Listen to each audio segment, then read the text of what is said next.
भगवान श्री राम और उनके भाई लक्ष्मण जी जब ऋष्यमुख पर्वत के पास जाते हैं ताकि वो जो राजा सुग्रीव थे उनसे भेंट कर सके और उनसे संधि कर सके। तो जो भगवान श्री राम थे जब पर्वत के पास पहुंच जाते हैं तो जो सुग्रीव थे वो ऋष्यमुख पर्वत पे छिपे हुए थे अपने भाई के चलते, क्योंकि जो बाली था वो सुग्रीव को मारना चाहता था और सुग्रीव था वो ऋष्यमुख पर्वत पे इसलिए भाग जाता है क्योंकि बाली जो था वो वहां पर कभी भी नहीं आ सकता था एक श्राप के चलते। तो भगवान श्री राम जब ऋष्यमुख पर्वत के पास आते हैं तो जो सुग्रीव था उसका एक गुप्तचर होता है वो सुग्रीव के पास जाता समाचार लेके कि महाराज दो व्यक्ति आए हुए हैं जो कि ऋष्यमुख पर्वत पर ही घूम रहे हैं उसके आसपास ही, और वो आपका नाम भी ले रहे थे। तो जो सुग्रीव थे वो अब डर जाते कि कहीं बाली ने तो उन्हें नहीं भेजा। वहीं पर जो नल नील होते हैं और जो जामवंजी होते हैं वो जो सुग्रीव होते हैं उनके प्रधानमंत्रियों में से एक थे, और वहीं पर जो हनुमान जी थे वो भी उनके प्रधानमंत्रियों में ही थे। तो जो सुग्रीव थे वो बहुत ज्यादा भयभीत हो जाते हैं, और वहीं पर जो नल और नील होते हैं वो कहते हैं कि महाराज शायद बाली ने आपको इसलिए मारने के लिए भेजा इन दो को कि आपको वो पूरी तरीके से मार सके और जो किष्किंधा वहां पर पूरी तरीके से अपना राज्य स्थापित कर सके। तो जो सुग्रीव था वो बहुत ज्यादा डर जाता है। अब जो जामवंत जी नल नील होते हैं और जो सुग्रीव जी होते हैं वो हनुमान जी को ढूंढते हैं कि हनुमान जी को ही हम भेज सकते हैं उनके बारे में पता लगाने के लिए, क्योंकि हनुमान जी सबसे ताकतवर थे उनमें। तो जो हनुमान जी थे वो तो अपनी तपस्या में लीन थे, भक्ति कर रहे थे। अब वहीं पर जो सुग्रीव होता है, नल नील और जामवंत जी होते हैं वो सारे हनुमान जी को खोजने में निकल जाते हैं। हनुमान जी जो कि एक पर्वत पर बैठे हुए थे तपस्या कर रहे थे वहां पर वो सारे आ जाते हैं और हनुमान जी से कहते हैं कि हनुमान हमें तुम्हारी सहायता की आवश्यकता है। तो जो हनुमान होते हैं वो कहते हैं कि मेरी क्या सहायता की आवश्यकता पड़ गई, और महाराज सुग्रीव क्यों नहीं आए, कहाँ पर है महाराज सुग्रीव। तो जो सुग्रीव होते हैं वो कहते हैं कि हनुमान मैं यहाँ पर हूँ, और सुग्रीव जी भी वहां पर आ जाते हैं।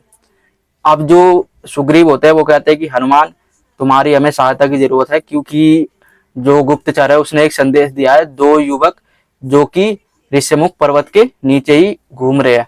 तो जो हनुमान जी होते हैं वो कहते हैं महाराज मैं आपकी प्राण देकर भी सहायता करूंगा, सबसे पहले जो भी दुविधा संकट होगा उसका सामने मैं करूंगा, उसके बाद ही आपको कुछ होगा।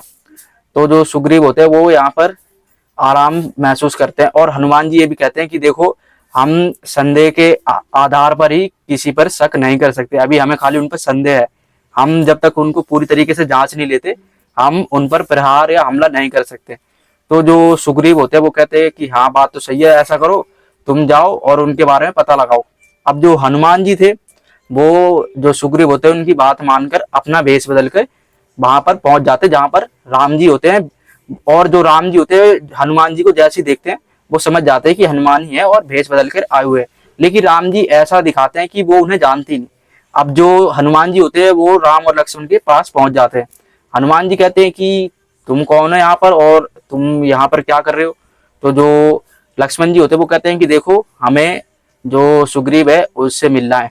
तो हनुमान जी कहते हैं तुम्हारा नाम क्या है, ऐसे वो उनसे सवाल पूछते हैं। तो जो लक्ष्मण जी होते हैं वो कहते हैं कि देखो हम तुमसे सवाल पूछ रहे और तुम हम ही से उल्टा सवाल पूछ रहे हो, तुम जो हम प्रश्न पूछ रहे हो उसका उत्तर तो दे नहीं रहे। अब जो लक्ष्मण जी होते हैं वो हनुमान जी से कहते हैं कि हमें सुग्रीव से मिलना है, अगर तुम पता बता सको तो बताओ, नहीं तो तुम जाओ और हमें आगे जाने दो। अब जो हनुमान जी होते हैं वो कहते हैं तनिक रुको, तो मैंने तो यहाँ पर कभी किसी को आते जाते देखा नहीं और तुम यहाँ पर घूम रही हो, ये आश्चर्य की बात है। हनुमान जी कहते हैं कि देखो सुग्रीव से तो मैं तुम्हें मिला सकता हूँ। राम जी कहते हैं कि तुम तो बहुत बड़े साधु संत लग रहे हो, तुम्हारे तो वेशभूषा भी बहुत अजीब है। अब जो हनुमान जी थे वो इस तरीके से आए हुए थे ताकि वो उन्हें पहचान ही ना पाए। तो जो लक्ष्मण जी होते वो कहते हैं कि भैया ये हमारा सिर्फ समय ही नष्ट कर रहे हैं, हमें यहाँ से चलना चाहिए और जो सुग्रीव है उसकी खोज करनी चाहिए। जो हनुमान जी होते वो कहते हैं कि तनिक रुको, तो विश्राम तो करो। लेकिन जो लक्ष्मण जी होते वो कहते हैं कि नहीं हमें जाना है, तुम खाली प्रश्न ही प्रश्न पूछ रहे हो, तुम उत्तर तो दे नहीं सकते। तुम्हारे जो ऋषि है पता नहीं तुम्हें गुरु ने तुम्हारे क्या सिखाया। और वो कहते हैं कि देखो तुम्हें तो गुस्सा भी बहुत आता है। हनुमान जी पलट कर जवाब देते हैं लक्ष्मण जी को। अब जो राम जी होते हैं वो कहते हैं कि लक्ष्मण नहीं, हमें इनको देखना चाहिए, इनकी बात माननी चाहिए, क्योंकि इनको चारों वेदों का ज्ञान है और मुझे भी लग रहा है कि ये बहुत ज्ञानी है। हनुमान जी होते हैं वो कहते हैं कि आप हो कौन, तो मैं आपको बताऊं। तो जो राम जी होते हैं वो कहते हैं कि देखो हमें हनुमान जी से मिलना है, जो कि सुग्रीव के मंत्री है। तो जो हनुमान जी होते हैं वो कहते हैं कि देखो मैं हनुमान जी से तो तुम्हें मिला सकता हूँ, अभी मिला सकता हूँ, लेकिन पहले तुम अपना परिचय दे दो मुझे। तो जो लक्ष्मण जी होते हैं वो कहते हैं कि देखो मेरा नाम लक्ष्मण है और हम राजा दशरथ के पुत्र हैं, और जो ये है ये भगवान श्री रामचंद्र है।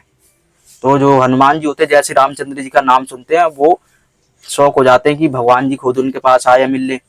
तो जो हनुमान जी होते हैं वो कहते हैं कि मैं आपको पहचान नहीं सका और मुझे माफ कर दो। वो उनके चरण छूने लग जाता राम जी के। राम जी कहते हैं कि देखो तुम क्या कर रहे हो, गले मिलो हमारे, तुम मेरे चरण क्यों पड़ रहे हो, तुम तो बहुत बड़े ज्ञाता लग रहे हो। वो कहते हैं कि प्रभु आपने मुझे पहचाना नहीं, मेरा नाम हनुमान है। हनुमान जी अपने असली रूप में आते हैं और जो राम जी है उनसे वो गले लगते हैं और लक्ष्मण जी से भी वो गले लगते हैं। तो इस तरीके से जो हनुमान जी थे वो राम जी की परीक्षा लेने के लिए आए हुए थे भेष बदल कर।